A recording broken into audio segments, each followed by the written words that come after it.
Hello friends, आज मैं बताने वाला हूँ आपको एसएससी सीजीएल टीयर 2 का सिलेबस एंड साथ में exam pattern.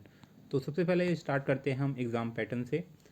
So guys, exam pattern की बात करें तो ये रहा। इसमें हमारे 4 सेक्शन होंगे। पहला है हमारा क्वांटिटेटिव एबिलिटी का, दूसरा है हमारा इंग्लिश लैंग्वेज एंड कॉम्प्रहेंशन का, तीसरा है स्टैटिस्टिक्स का एंड चौथा है जनरल स्टडीज़ यानी कि फाइनेंस एंड इकोनॉमिक्स का। एंड हर एक सेक्शन में आपको 100 क्वेश्चन मिलेंगे और बस इंग्लिश को छोड़ के हर सेक्शन में आपको 100 क्वेश्चन मिलेंगे और इंग्लिश में आपको 200 क्वेश्चन मिलेंगे। और हर सेक्शन के लिए आपको 200 मार्क्स असाइन किए गए हैं एंड हर सेक्शन के लिए गाइज आपको 2 आवर्स मिलेंगे, यानी कि टोटल आपका होगा 8 आवर्स का। तो जो पहला सेक्शन है गाइज, इसमें क्वांटिटेटिव एबिलिटी का। इसमें गाइज सिलेबस की बात करें तो इसमें हमारा आता है whole numbers, decimals, fraction and relationship between numbers, percentage, ratio, proportion, square root, averages and profit and loss, discount, partnership, business and mixture and alligations, time and distance, time and work, basic algebraic identities of school algebra, elementary stud and graph of linear equations। तो आपका almost जो 10th का syllabus होगा उसी 10th तक का जो math का सिलेबस होगा वही होगा इसमें आपका मैथ का। And its various kind of centres, congruence, similarities of triangles, ये सब आपका 10th में होगा। 10th की मैथ में है ये सब कुछ। And circle and it's codes, tangent, angle subtended by the chord of circle, common tangent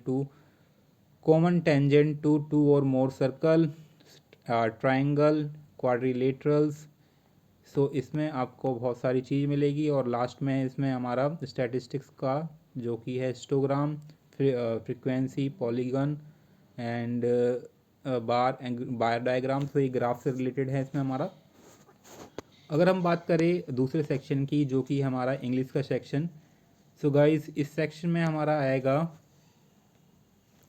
आएगा पहले हमारा फिल इन द ब्लैंक्स होंगे, ठीक है, सिनोनिम्स होंगे, एंटोनिम्स होंगे, स्पेलिंग डिटेक्टिंग मिसस्पेल्ड वर्ड्स होंगे, आइडम्स फ्रेसेस होंगे, वन वर्ड सब्स्टिट्यूट होंगे, इम्प्रूवमेंट ऑफ सेंटेंसेस होंगे, active passive voice of verbs होंगे, conversion into direct and indirect narration होगा, शफलिंग ऑफ सेंटेंस पार्ट होगा, shuffling of sentence in a passage होगा, cloze passage and comprehension passage भी आपको इसमें syllabus में है, ठीक है।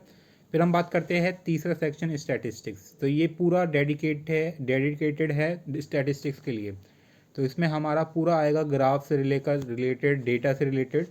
तो पहला है हमारा इसमें collection and classification, presentation of statistical data, primary and secondary data, method of data collection, tabulation of data, graph and charts, frequency distribution. तो गाइज अगर आपको इसकी पीडीएफ चाहिए तो आपको डिस्क्रिप्शन में मिल जाएगी, तो you don't have to worry about that. And बस आपको वीडियो पूरी देखनी है अच्छे से समझने के लिए। And diagrammatic presentation of frequency distribution. दूसरा वह है इसमें हमारा measures of central tendency, common measure of central tendency means यानी कि मीन, मीडियन, मोड, जो कि हम पढ़ चुके पहले से, तो आपको बस रिवाइज करना है। Partition values and quartile, decile and percentile, ठीक है।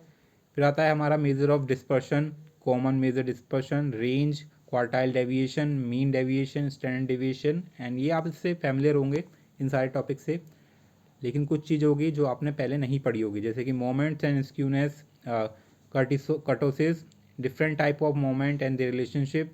तो ये आपने नहीं पढ़ा हो बाई चांस, तो आपको पढ़ना होगा। Correlation and regression, scatter diagram, ये आपने नहीं पढ़े होंगे शायद।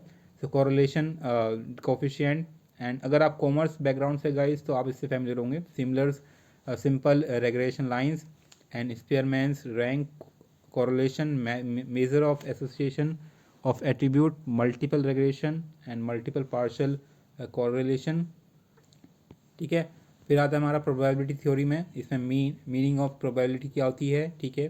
फिर different definition of probability, conditional probability, compound probability, independent events and base theorems के ऊपर जो क्वेश्चंस होते हैं वो आएंगे इसमें, जो कि एक चीज़ गिवन होती है, दूसरी हमें उसके हिसाब से निकालना होता है। फिर आता है हमारा random variable and probability distribution. इसमें हमारा आता है random variable, probability functions, expectation and variance of random variable, higher moment of random variables, binomial Poisson, normal exponential distribution and joint distribution of two random variable, जिसे कि हम discrete भी कहते हैं।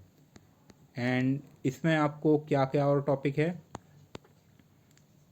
फिर आता है गाइज इसमें हमारा सैम्पलिंग थ्योरी, जिसमें हमारा concept of population and sample आता है, पैरामीटर एंड स्टैटिस्टिक्स आता है।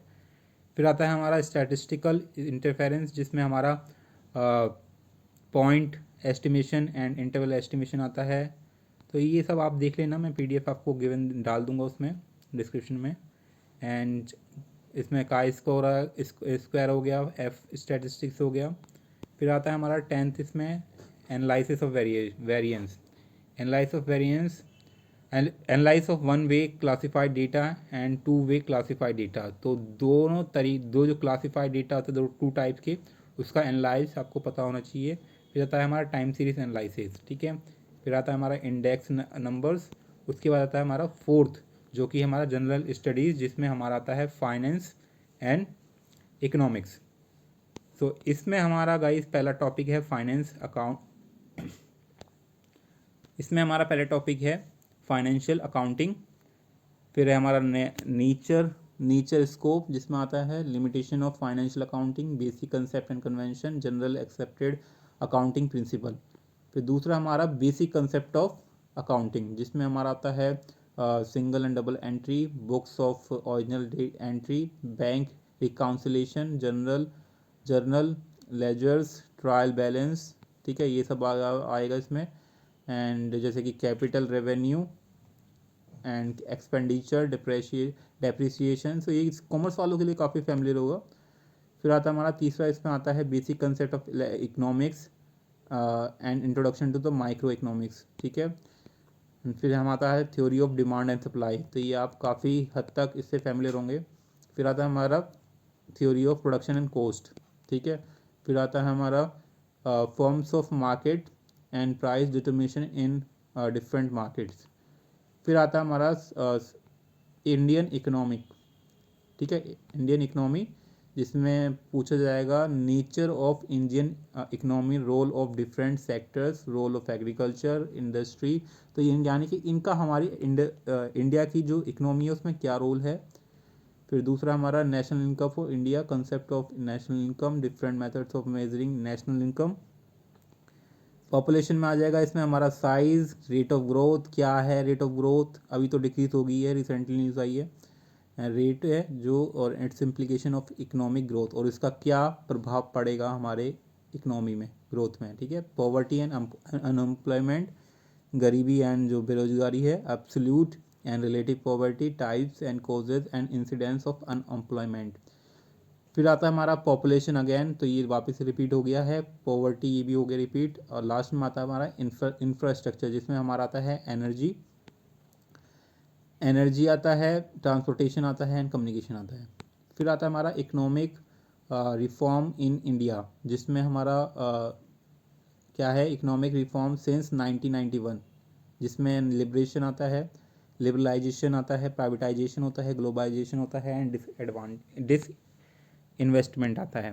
फिर मनी बैंकिंग, ठीक है, एंड मनी बैंकिंग में क्या क्या चीज़ें हैं, जैसे कि मॉनेटरी हो गया, फिजिकल पॉलिसी हो गया, roles and function of reserve bank India हो गया, functions of commercial bank, RRB, payment banks, budget, physical deficit and balance of payment, physical responsibility and budget act 2003। फिर आता है हमारा role of in information technology in governance. And guys इसी के साथ इसका जो है ख़त्म होता है। And question in paper 1 will be of matricular level and paper 2 of 10+2 level, ठीक है। तो ये इसमें दे रखा है इंफॉर्मेशन कि पेपर 1 में हमारे 10th क्लास से रिलेटेड पूछेंगे क्वेश्चन 10th क्लास के लेवल से, पेपर 2 में गाइस हमारे 12th लेवल से होंगे, और पेपर 3 एंड 4th में ग्रेजुएशन लेवल से। So guys, that's it in this video. I hope you like it. Thanks for watching. See you in the next video. Till then, bye bye.